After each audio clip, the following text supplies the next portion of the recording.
society, but based on Islamic morals and ethics. He introduced for the first time in Islamic reform clear politics of the body. That's to say, dress codes, badges, bodily performances, paramilitary training, and so on. So it's not just an ethic, it's a bodily incorporated ethics which makes the self of the modern Muslim in this opinion. And in both ideologies we have certainly the general idea of having individuals through a generalization of behavior.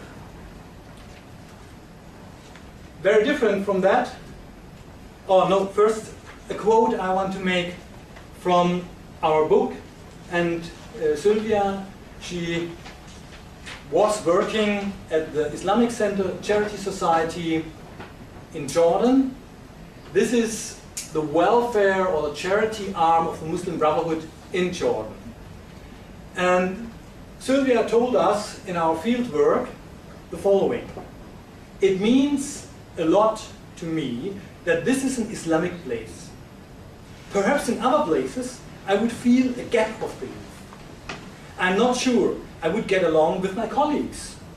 The fact that it is an Islamic place means that you get support of your own beliefs.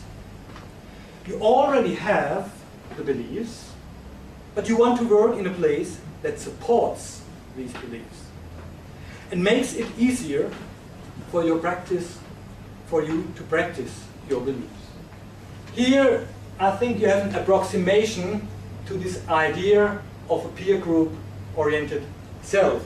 She emphasizes that one of the predominant motivations to work for this organization, there are other motivations than the religious ones, was certainly that she gets a confirmation of her own identity construction in a group of peers.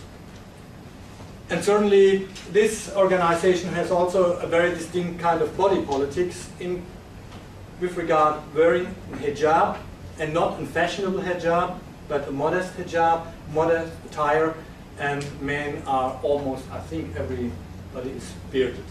So there is a sort of clear body politics. Now let's move to the other ideal type.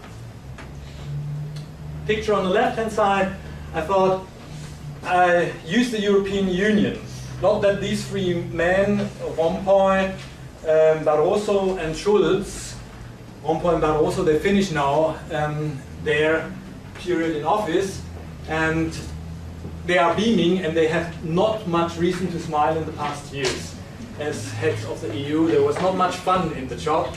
But here they got the Peace Nobel Prize Award, and this was certainly then something they indeed could beam in that turbulent times. Now I've chosen that because a part of the shopping list I showed you in the beginning of this kind of self-representing democracy, market economy, human rights, individual rights, these are the policies of the EU, and I would also claim this kind of pluralistic modernity is certainly a post-Second World War development in Europe, where the EU plays a core role. However, I also spotted these ideas of a society in which not the autonomy of the collective is the dominant one, but where the individual claim their political, economic and social rights was very visible in the early weeks of the Arab Spring. On the right side you see here, this is Tahrir Square in Cairo, Tunis on the right side, Daraa in Syria, and Sana'a in Yemen. Now we have to be very careful. The outcome of these four unrests are completely different. We have reinstallment of authoritarian rule in Egypt. we have a sort of development in Tunisia towards compromise and a more democratic kind of governance. In Syria, we have full-fledged civil war, and in Yemen, we have basically the same situation as before. And this also indicates we should not put the term of the Arab Spring indicates that the Arab thing is let's say the general unifying. This is pretty wrong. These countries are very, very different, and Arab states have their own trajectories. However, I would also claim that in most of the state trajectories, the idea of a collective autonomy and the idea of an organized society dominated in the Arab world. But here, in the Arab Spring in the beginning, I would say that this idea of a different kind of society and a different kind of social order, more pluralistic, was very, very visible. Going to individuals, I have chosen Bill Gates and Amr Khalid. Other choices, I do not have to say much about Bill Gates and the idea of the creative entrepreneur or the creative worker, self-fashioning enterprise, life as enterprise. Amr Khalid is probably the most influential Sunni lay priest at the moment. If the word priest is predicant, I do not know how to call him. Well, his knowledge is based on self-acquisition, and what he has learned is economics at university. But he was enormously successful in advocating a combination of Islamic ethics with more individual freedom, with consumption for a more affluent Muslim middle class. So what some observers call a sort of Islamic light. He also, which is quite important, does not apply classical Fusha Arabic, the Arabic of the Imams, but he speaks in colloquial Arabic, which is also a sort of opening gate for younger people. And in our research in Egypt, many of the youth organizations, without being directly linked to Amr Khalid, the spirit of his movement and his TV program Subh al-Haya, he was sort of inspiration for them to make their own organizations. And here you have not anymore the general idea of the generalization of behavior. It's a much more extroverted, consumption-oriented way to shape your selfhood, and it is something where, and that's important also with regard when you look back to what I showed you with the EU and the Arab Spring, this idea that duties to the state and obligations to the state should give room to the emphasis on individual rights. So a shift in the discourse about how to organize society, and here indeed there is a huge emphasis on more individual threats. Now, we also have a quote from our informants of the book, and this is Hanin working for the Jordan Hashemite Fund for Human Development. Now comes an oxymoron, because this is a royal NGO. So in Jordan you will find quite a number of royal NGOs, which implies that a member of the dynasty is heading the organization. And so you have a certain problem to call that a non-governmental organization. Well, there is a government in Jordan, but the government has not to say very much. It's in principle the king who decides, and the inner circle around the king. So therefore royal NGOs are not that kind of detached from the state as the word NGO might indicate. Now Hanin said, and Hanin herself also has a very strong kind of religious body politics, the way she dresses, but more fashionable as Sylvia from the other organization. And she said, I hadn't thought about working in an Islamic organization. It doesn't matter to me. people that work here are a mixture.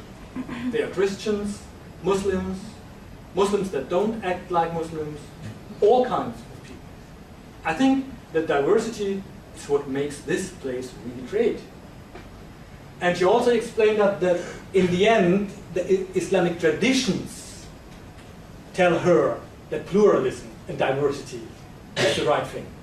But important here, and therefore the quote is, she looks quite different from her fellow workers in this organization, and explains to us that she does not need to have this peer group around her.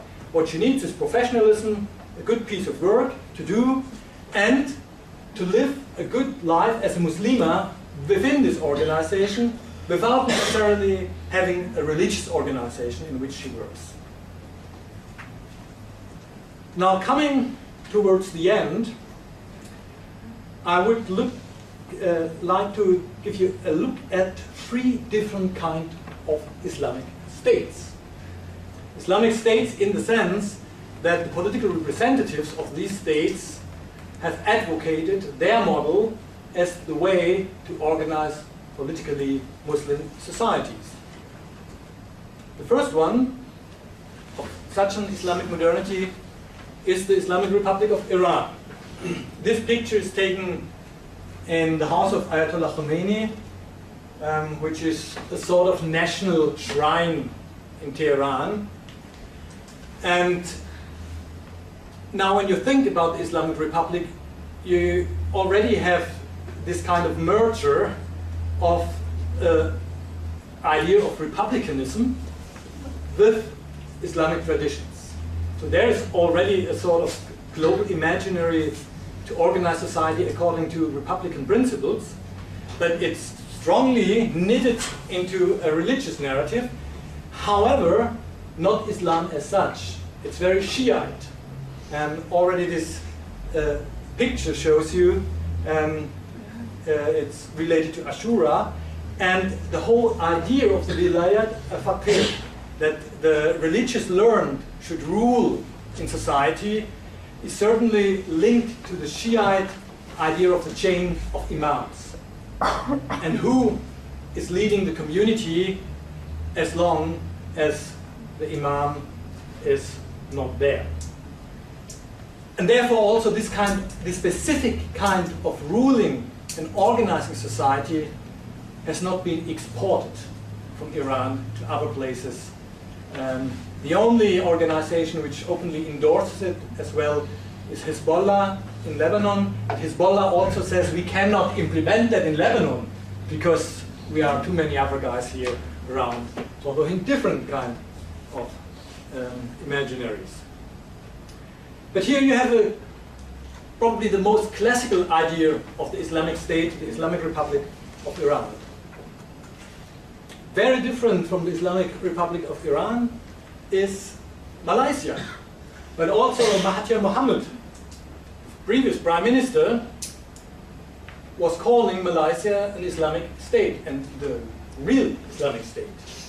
I have taken this picture in Kuala Lumpur and use it because it, in my opinion, also serves very well the asymmetry, in my opinion, between the religious discourse and the economic, nationalist economic discourse in Malaysia, between the Petronas Towers and the mosque.